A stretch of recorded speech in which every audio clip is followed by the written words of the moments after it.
엄마 뱃속에서 태아는 끊임없이 자라고 있는데 이 태아가 기다리는 게 뭘까요?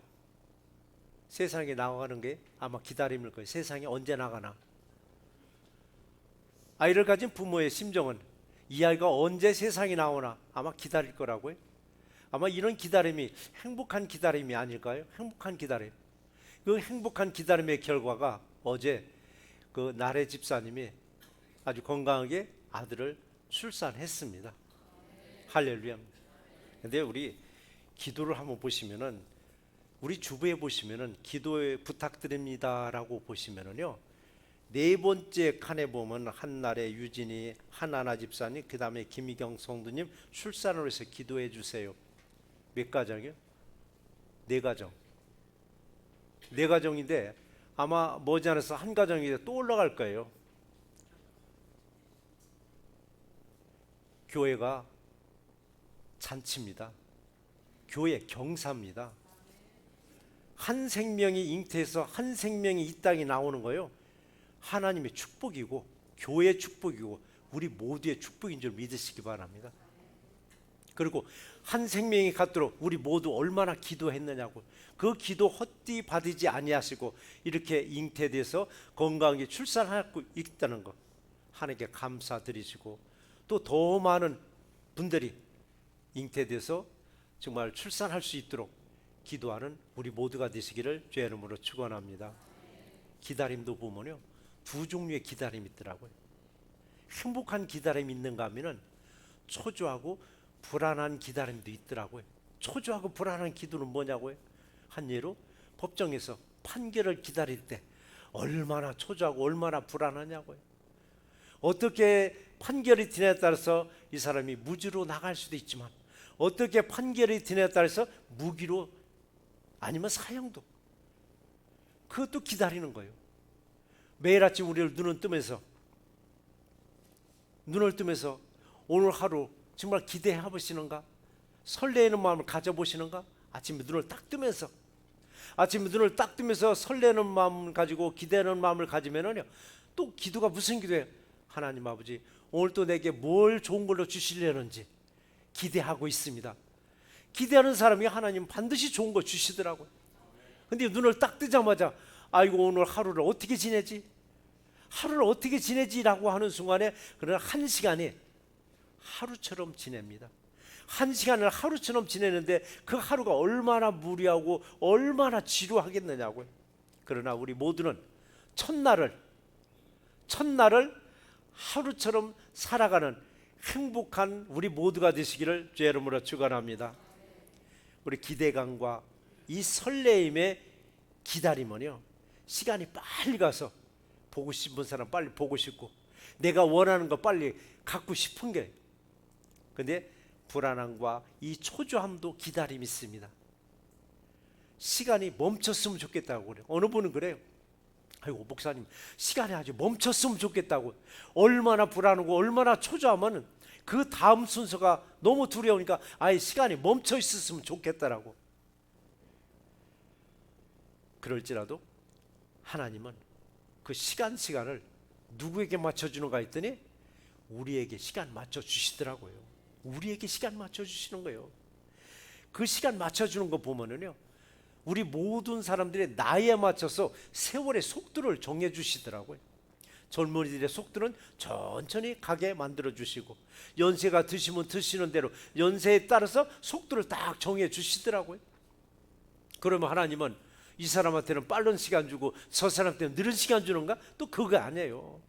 동일하게 하나님은 빠르지도 않고 느리지도 않고 동일하게 가고 있는데도 불구하고 나에게 시간을 맞춰 주신 것처럼 그걸 감사로 받으니까 정말 하나님이 나에게 시간을 맞춰 주시더라고요. 그래서 항상 시간을 나에게도 맞춰 주신 하나님께 감사와 영광을 돌리는 우리 모두가 되시기를 주의 이름으로 축원합니다. 자, 또 행복한 기다림 중에 보면은 내가 뭔가 정말 가지고 싶었던 물건이 하나 있어.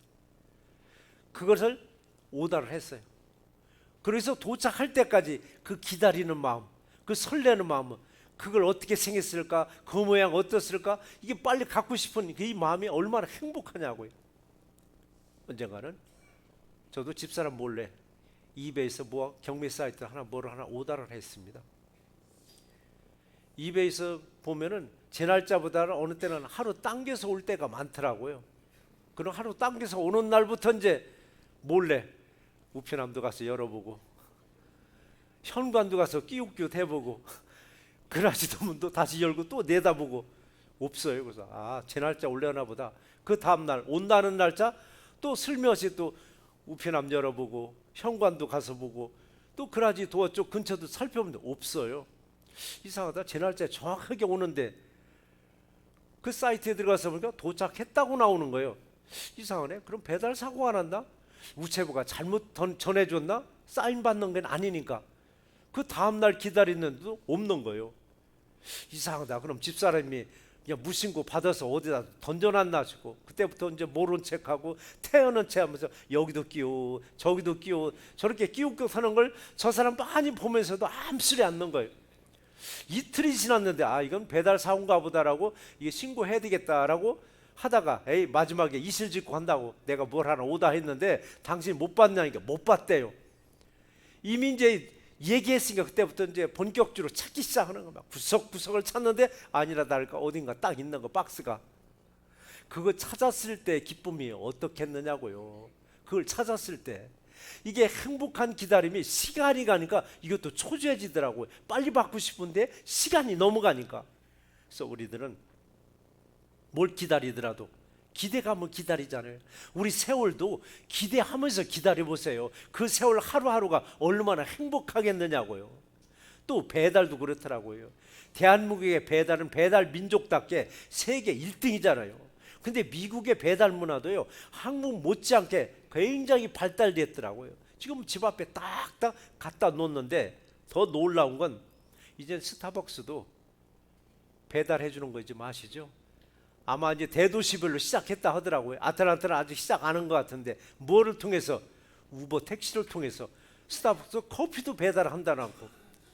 우리 커피 배달하면은 연세 드신 분들 금방 알잖아요. 한국의 다방 문화. 수십 년 전에 이미 한국은 커피 한 잔 배달을 시작했는데 미국은 이제 시작하더라고요. 오래전부터 맥도날드가 한국에 들었을 때 한국은 맥도날드 하나로 딜리버리 해준 거예요. 근데 미국도 지금 맥도날드, 버거킹 딜리버리 시작한다 하더라고요. 이것을 보면 한국이 굉장히 앞서 나가는구나. 선진 문화를 지금 전파하고 있는 거 아닌가 할 정도로. 자, 우리는 내가 기다렸던 물건이 도착해서 그 행복함보다는 더 행복한 기다림은 뭔가 했더니 사랑하는 사람을 기다리는 것이 가장 행복한 줄 믿습니다. 이성간에 사랑하는 사람도 있지만 자식이 멀리 갔다가 돌아온 날짜 부모는 얼마나 설레고 기대하면서 행복한 마음으로 자식을 기다리느냐고요. 한 동네에 살면서도 그래도 자식이 온다면 부모네는 그렇게 행복한 거예요. 물건 기다림보다는 사랑 기다림이 가장 행복하더라고요. 가장 행복해요. 그리고 또 하나 행복한 기다림은 뭐냐면요. 어느 분은 그러더라고요. 목사님 저는요 주일 기다리는 게 그렇게 행복해요 하더라고요. 주일날 기다림이. 여러분 물건 기다림보다도 사랑 기다림보다도 주일날을 행복한 마음으로 기다리는 여러분이 되셔야 됩니다. 왜 기다리는가 했더니 그날 주님을 만날 수도 있고 또 주일날 많은 성도들을 만날 수 있으니까 행복한 마음으로 기다리고 있더라고요. 우리 행복한 마음으로 주일도 기다리는 우리 새날교회 모두가 되시기를 주의 이름으로 축원합니다. 이 반대되는 기다림도 있다고 그랬잖아요. 불안하고 초조함으로 기다리는 거예요. 어떤 사람인가 했더니 지명 수배된 사람이에요. 지명 수배된 사람은요 언젠가는 나를 찾아올 걸 알아요. 언젠가는 나를 찾아올 걸 분명히 알으니까 하루하루가 분명히 올 걸 알고 기다린다는 겁니다. 차라리 오려면 빨리 왔으면 좋겠다고, 빨리 와서 나를 잡아갔으면 좋겠다고. 이게 하루하루가 초조하고 얼마나 불안하냐고요. 얼마나 불안하냐고요. 이 두려운 마음이 어떤 마음이냐면요 히브리서 10장 27절에 보시면은 무서운 마음으로, 오직 무서운 마음으로 심판을 기다리는 것이라고 했더라고요. 심판을 기다리는 것이라고. 어쨌든 인생을 보면 기다림의 연속이요. 매일매일 우리는 기다리잖아요. 기다림의 연속이더라고요. 우리는 어떤 기다림으로 하루하루를 보내고 계시는가요? 어떤 기다림으로 자신의 질병이 속히 완치되기를 하루하루 기다리는 분도 있어요. 그 기다림이 정말 그 기다림 대가라 뭐냐고 완치시켜 주는 거더라고요. 그 기다림도 소망적인 기다림은 반드시 이루어 주실 줄 믿습니다. 그러나 우리는 이 땅에 보이는 것을 기다리는 것도 좋지만은 더 기다림은 뭐냐면 재림하실 예수님을 기다리는 행복한 기다림이 되시기를 주의 이름으로 축원합니다. 근데요, 사람이 사람을 기다리고 사람이 물건을 기다리고 때로는 때를 기다리기도 하는데요, 사람을 기다리고 물건을 기다림보다도 또 기다리는 분이 또 한 분 있더라고요. 하나님이 우리를 기다린다고 했습니다. 하나님이 우리를 기다린다라고. 하나님이 나를 기다린다고 계신 것을 생각해보면 이게 얼마나 감사하냐고요. 이거 우리를 믿어주셔야 됩니다. 하나님이 나를 기다리고 있다는 걸. 하나님이 구원의 하나님이 나를 기다리고 있는 거예요. 구원의 하나님이.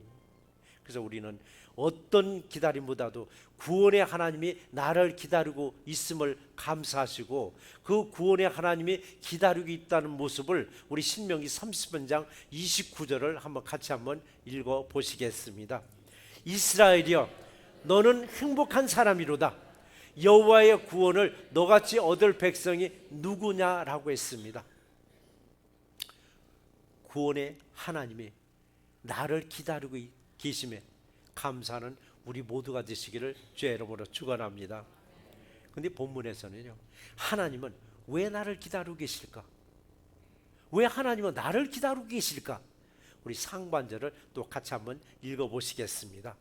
그러나 여호와께서 기다리시나니 이는 너에게 은혜를 베풀려 하시며 라고 했습니다. 아니 왜 날 기다려? 하고만 사는 있는데 왜 날 기다리냐고요. 왜 기다리고 계실까 했더니 은혜를 베풀려고 나를 기다리고 있다고 했습니다. 그냥 한번 생각해 보셔야 돼요. 세상 어느 누구가가 은혜를 내게 주려고 기다리고 있는 분이 누가 있느냐라고요. 세상 인구는 수백억 인구입니다. 그 수백억 인구 중에서도 나에게 은혜를 베푸시려고 나를 기다리고 계심을 한번 생각해 보세요. 내가 선택됐으면 얼마나 감격스러우냐고요. 내가 선택됐으면 얼마나 감사하느냐고요. 이 선택과 구원은 뭐냐고? 영생을 말하고 있습니다. 선택과 구원은 영생을 말하고 있는데 우리는 예수 잘 믿고 이 땅에서 잘 먹고 잘 사는 걸로 이걸로 감사하고 이걸로 만족하는 게 아니더라고요. 영원한 생명을 주시고자 나를 택했음에 이게 감사거리입니다. 이게 얼마나 감사하냐고요. 이 감사에서 우리는 예배를 드리는 거예요. 예배를 왜 드리느냐고요. 복 받으려고? 복 받으려고 예배를 드리는 것이 아니라 나를 구원해 주신 하나님께 감사한 마음을 표하는 게 예배요 예배자가 되는 것입니다. 오늘도 하나님께 감사해서 예배하는 예배자들 모두에게 하나님의 은혜와 축복이 넘칠 줄 믿습니다. 그러니까 나 한 사람을 택하려고 나 한 사람을 건져내시려고 하나님은 그 아들 예수 그리스도를 이 땅에 보내셔서 십자가에 피 흘려 죽기까지 하셨습니다. 예수님은 나 하나 건지시려고 피 흘려 죽기까지 했건만은 나는 예수를 위해서 뭘 했던가? 나는 주님을 위해서 뭘 했던가? 받은 은혜 누리려고만 할 것이 아니라 받은 은혜를 조금씩나마 갚아 나가는 우리 모두가 되시기를 주의 이름으로 축원합니다. 여호와께서 우리를 기다리신다고 했습니다. 누굴 기다리는가 했더니 아직 하나님 품으로 돌아오지 아니한 사람들, 세상 쾌락에 빠져 있는 이 사람들이 돌아오기를 하나님이 기다리고 계십니다. 하나님께 돌아오기만 하면 은혜를 베풀어 주신다고 약속을 하셨고 저와 여러분들처럼 이미 하나님께로 돌아오신 우리에게는 은혜 주심의 약속을 믿는 우리 모두가 되시기를 주의 이름으로 축원합니다. 이것을 보면 내가 하나님의 은혜를 받기를 기다림보다는 하나님이 먼저 우리에게 은혜를 베푸시려고 기다리고 계신다고 했습니다. 이와 같은 말씀을 요한일서 4장 10절에서 말씀하시기를 사랑은 여기 있으니, 같이 한번 읽으시겠습니다. 사랑은 여기 있으니 우리가 하나님을 사랑한 것이 아니요 하나님이 우리를 사랑하사라고 했습니다. 갓난아이가 막 태어나면은 부모와 그 갓난아이 사이에서 누가 먼저 사랑을 할까요? 누가 먼저? 갓난아이가, 아무것도 모르는 갓난아이가 자기 엄마를 사랑하기보다는 엄마나 아빠가 그 갓난아기를 더 사랑하게 되어 있습니다. 하나님을 모르는 상태에서 어떻게 하나님을 사랑하시겠느냐고요. 하나님을 모르는데 어떻게 하나님을 사랑하시겠느냐고요. 알지도 못하는 상대방을 사랑하라면 여러분 사랑하시겠느냐고요. 그래서 하나님이 먼저 우리를 택하신 거예요. 하나님 먼저 우리를 택하시고 나를 사랑하시고 그리고 내게 은혜를 베풀어 주고 계심에 감사하는 우리 모두가 되시기를 주의 이름으로 축원합니다. 하나님이 우리를 기다리는 두 번째 이유는 뭔가 했더니 또 본문을 같이 한번 읽어보시겠습니다. 같이 한번 읽어보시겠습니다. 일어나시리니 이는 너희를 궁휼히 여기려 하심이라 라고 했습니다. 일어나시리니 이는 너희를 궁휼히 여기려 하심이라 라고 했는데 요 문장대로라면 쉽게 이해가 안 갑니다. 우리 성경 번역서를 보면 다양하게 성경 번역서가 나왔는데 그 중에서도 공동 번역 성경이 있습니다. 공동 번역 성경의 역사적인 기원을 보면은요, 캐톨릭과 개신교는 하나가 되기가 쉽지 않습니다. 그런데 과거 오래전에 우리 같이 성경을 번역하자 해가지고 캐톨릭교가 개신교가 만나가지고 공동으로 성경을 번역해 완성했습니다. 이걸 공동 번역 성경이라고 말합니다. 완성이 됐는데 출판까지 됐는데 누군가가 배신을 때렸습니다. 누가 배신 때렸을까요? 개신교가 우리 그거 못 쓴다라고, 우리 따로 하겠다라고. 아니, 시간과 돈과 투자해서 성경 한글을 만들어 놨는데 우리 못 쓰겠다라고. 그리고 개신교는 다시 번역서를 만들어내서 개혁서를 만들어냈습니다. 그런데 캐톨릭은 지금까지도 그걸 쓰는 거예요. 캐톨릭 성경책을 보면 지금도 그렇게 공동 번역 성경이라고 딱 지금도 표지에 써놨습니다. 그 성경 번역을 오늘 본문을 어떻게 번역을 했느냐면 너희를 불쌍히 여기시어 도우려고 일어나신다라고 했습니다. 어느 게 쉬운 것 같아요? 일어나시리니 이는 너희를 긍휼히 여기려 하심이다 라고 했고, 공동 번역서에서는 너희를 불쌍히 여기시어 도우려고 일어나신다라고 했습니다. 비슷한 말 같지만 우리가 얼핏 이해하기 쉬운 건 너희를 불쌍히 여기시고 도우려고 일어나신다가 우리가 훨씬 빠르게 이해가 되더라고요. 나를 불쌍히 여기시고 나를 도우시려고 일어나신다라고 했습니다. 그런데 내가 왜 불쌍해? 여러분 불쌍한 처지라고 생각하세요? 너 불쌍한 사람이야면 우리는 뒤집어집니다. 내가 왜 불쌍하냐고. 근데 하나님은 우리를 너는 불쌍하다고 했습니다. 너를 긍휼히 여겨준다라고. 긍휼이란 말이 불쌍하게 여긴다는 얘기인데 불쌍하다는 얘기. 내 직업이 어때서 내가 왜 불쌍하냐고. 우리 가문이 어때서 내가 왜 불쌍하냐고. 우리 자식들 다 잘나고 있는데 내가 왜 불쌍하냐고. 하나님은 그럼에도 불구하고 우리를 불쌍히 여겨주신다고 했는데 내가 왜 불쌍한 처지에 놓였는가 했더니 구원의 하나님을 모르면은 하나님이 보시기에 불쌍하게 여긴다라고 했습니다. 우리들도 주변의 이웃들이 아무리 잘 나가고 잘 살고 할지라도 그들의 영혼을 바라보면 우리는 불쌍히 여긴다고 말을 합니다. 하나님도 우리의 영혼을 보고 참 너는 불쌍한 아이야, 내가 너를 건져주마라고 우리를 붙잡고 계십니다. 세상에서 우리 방황하고 있을 때 하나님은 우리를 불쌍히 여기고 계십니다. 우리는 항상 방황하고 있을 때가 있습니다. 잘 나가는 것 같을 때도 분명히 우리는 정처 없이 떠돌 때가 있습니다. 그걸 어떻게 육신적으로 영적으로 볼 때는 떠돌고 있을 때 하나님 우리를 붙잡아주고 계십니다. 나를 불쌍히 여길 때, 하나님을 모르고 있을 때, 이때 하나님 보시기에 우리를 불쌍히 여겨주신다고 했습니다. 갓난아이가 태어난 그 아이가 자기를 보호해주고 자기를 길러줄 사람이 누군지 아느냐고요. 그 갓난아기 때는 모르게 돼 있습니다. 막 출생한 이 어린아이를 누군가가 입양해서 키우기 시작하면 그 입양한 부모가 평생도록 자기를 낳아주고 자기를 길러준 생부요 생무로 알고 살아갑니다. 믿음의 세계에서도 마찬가지요. 영원한 생명을 주실 분이 누군지를 모르는 사람이 불쌍한 사람인 거예요. 영원한 생명을 주실 분이 누군지를 모르니까 하나님 먼저 우리를 선택하시고 나를 불쌍히 여기시고 자리에서 직접 일어나셔서 나를 세상에서 건져내셔서 은혜를 입혀주심에 감사하는 우리 모두가 되시기를 주의 이름으로 축원합니다. 이런 하나님을 어떤 분이라고 말씀하셨는가 했더니 오늘 하반절을 한번 또 같이 한번 읽어 보시겠습니다. 대저 여호와는 정의의 하나님이시라라고 했습니다. 참으로 나를 긍휼히 여겨주시는 분은 정의의 하나님, 즉 공의의 하나님이라고 말씀하셨는데, 내가 은혜 생활을 하면은요, 그래 하나님은 정말 공의로우셔, 하나님을 정말 공평한 하나님이라고 입에 침이 마르게 정말 칭찬을 하는데, 내가 은혜가 한번 바닥 나보세요. 은혜가 바닥 나면은 왜 나만 이렇게 어려움을 겪느냐고, 왜 나만 이렇게 질병에 고통을 받아야 되냐고, 나만 찾다 보면 하나님은 공평한 분이 아니라고 그래요.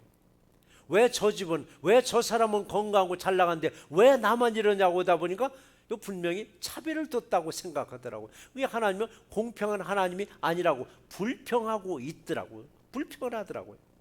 정말 하나님은 공의로우실까? 정말 하나님 공평하실까? 이 땅에 돌아가는 것을 한번 보시기 바랍니다. 무질서하고 불법과 폭력으로 하루하루 살아있음이 이게 기적 같은 날이에요. 우리 하루하루 살아있다는 자체가 우리 기적이더라고요. 언제 어느 때 정말 원인도 모르게 이상한 사건들이 얼마나 터지느냐고요. 그래서 살아있다는 자체가 기적과 같은 이런 현실 속에서도 하나님이 공의로우신가? 그럼에도 불구하고 하나님은 한 사람 한 사람을 더욱더 사랑하시면서 기다리고 계시는 거예요. 이런 모습을 보면서 우리도 때로는 사람을 비판할 때가 있잖아요. 아니 저 사람도 교회 나간대? 저 사람 같은 사람이 교회 나가니까 교회가 이렇게 욕을 얻어먹어 해가면서 어떤 특정한 사람을 비판할 때가 있더라고요. 근데 특정한 사람을 비판하는데 하나님은 그 사람도 사랑하고 있더라고요.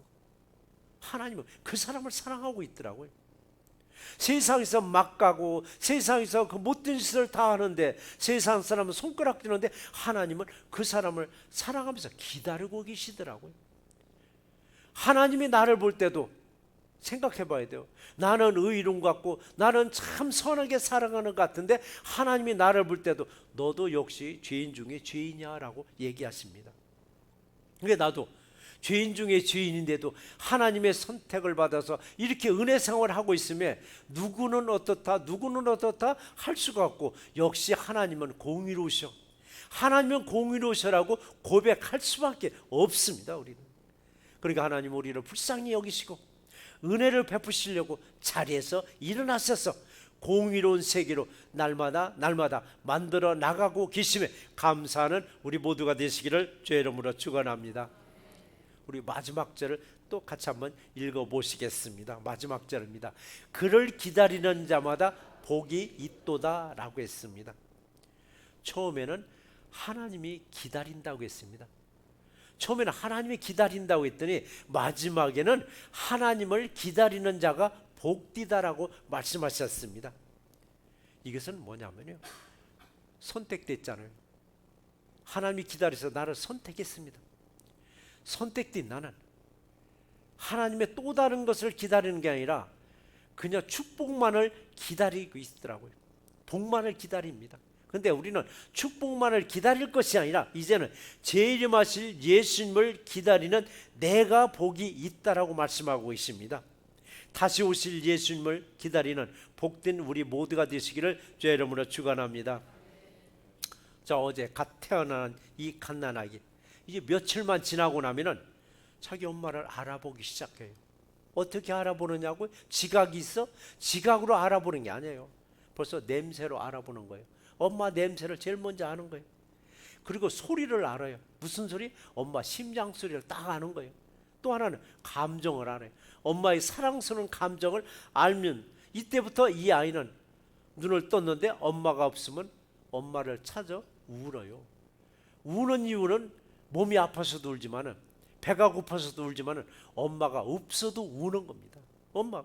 이처럼 처음에는 하나님이 우리를 기다렸지만 나중에는 우리가 하나님을 기다리듯, 아이가 엄마를 기다리듯, 우리들도 주님부터 받은 은혜를 받았으면은 우리도 주님 앞에 서는 날까지, 주님이 부르시는 그날까지 내게 주신 재능으로 조금씩 갚아 나가시기 바랍니다. 그리고 다시 오실 예수님을 기다리셔야 됩니다. 기다리는 건 뭐냐? 사모하는 거예요. 기다리는 건 사모하는 거예요. 사모할 때 하나님은 반드시 만나 주신다고 말씀하셨습니다. 잠언서 8장 17절 말씀이죠. 나를 사랑하는 자들이 나의 사랑을 입으며 나를 간절히 찾는 자가 나를 만날 것이라 라고 말씀하셨습니다. 항상 주님을 사모해서 만나시는 우리 모두가 되시기를 주의 이름으로 축원합니다. 네, 어떻게 만날 것인가? 어떻게 만날 것인가? 만나는 순서를 말씀해 주셨는데, 이게 욥기서 42장 5절 말씀을 또 한번 같이 한번 읽어보시겠습니다. 내가 주께 대하여 귀로만 듣기만 하였는데 이제는 눈으로 주를 배움나이다 라고 했습니다. 그전에는 귀로만 들었습니다. 이제는 눈으로 배움나이다 라고 했습니다. 우리 하나님 말씀 성경책을 펴놓고 읽을 때는요, 내 입으로 읽고 내 귀로 듣기만 했습니다. 어느 순간에 보니까, 말씀을 읽다 보니까 예수님이 곧 계셔요. 이게 눈에 보이기 시작하는 거예요. 그러니까 귀로만 듣더니 어느 순간에 눈으로 직접 보는 날이 오더라고요. 어떤 때? 주님을 사모할 때, 주님을 사모할 때, 사모하면서 기다릴 때 우리 앞에 직접 와 계십니다. 뭘로? 하나님의 말씀으로. 요한복음에서는 로고스라고 말했었습니다. 말씀으로 저와 우리들 앞에 항상 와 계실 줄 믿습니다. 주님 모심을 행복한 마음으로 기다리는 우리 모두가 되시기를 주의 이름으로 축원합니다. 오늘 말씀을 한번 정리해 보겠습니다. 내가 세월을 기다리는가? 세월이 나를 기다리는가? 세월이 나를 기다리게 하면 세월이 나를 끌고 갑니다. 내가 세월을 기다려야 합니다. 그리할 때 내가 세월을 끌고 갑니다. 그랬을 때 행복한 마음으로 매일매일을 우리 맞이할 수 있습니다. 그래도 가장 행복한 기다림은 사랑하는 사람을 기다림이 아닐까요? 하지만 사람이 사람을 기다림보다는 주님이 나를 기다리고 계심을 아셔야만 합니다. 정의의 하나님이 왜 나를 기다리고 계실까? 나에게 은혜를 베풀려 하심이라고 하셨습니다. 은혜를 베풀고자 우리들을 기다리고 계시며 우리들도 주님을 간절히 기다리는 복된 새날교회 모두가 되시기를 주의 이름으로 축원합니다.